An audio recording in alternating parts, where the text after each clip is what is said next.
Good afternoon, Mr. Mayor, City Council. My name is Scott Lynch. I represent several multifamily property owners in Las Cruces, and they have properties throughout the state and different states as well. I'm also a member of the National Apartment Association Government Affairs Committee, and I agree with Mr. Cardoza, who spoke earlier, that the private and public sector should be partners, right? So we want to work with you guys to come up with a resolution or an ordinance that's going to guarantee that both sides are happy.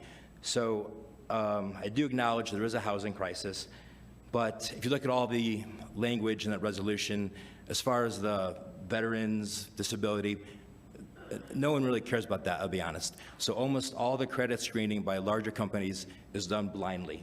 So people send out a link, they enter in their income, Social Security, disability, it's all treated equally.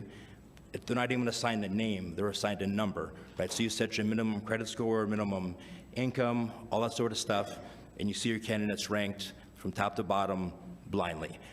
The one issue people disagree on is the Section 8, and that's because there's so many hoops people have to jump through. So I think one priority would be streamlining the process for Section 8, but this is not a binary decision. It's not either we do this or do that. There's other solutions too. So I've seen other cities do things to incentivize landlords to participate. So right now, landlords have a shortage of maintenance workers. So I've seen other states do vocational training at their high schools. They'll train graduating seniors to be maintenance techs, place them in jobs at apartment complexes for reduced rents, right? So it's a win-win situation. So my whole point is, I would say, instead of trying to threaten the landlords with prosecution, try to come up with creative solutions that will incentivize people to participate. A great analogy is New Mexico's film industry. So, there's so many films that are taking place here in New Mexico because of your great incentive program. You could find similar geography in Arizona or Texas, but they don't go there. They come here because your incentive program, not because you threaten to arrest them if they don't come here, right? So incentives work, and I think threats of punishment don't.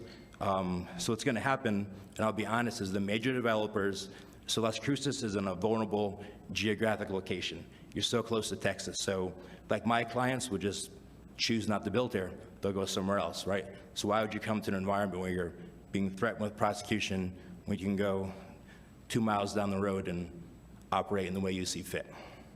So that concludes my comments. Are there any questions? Thank you. Thank you. Okay, I think that concludes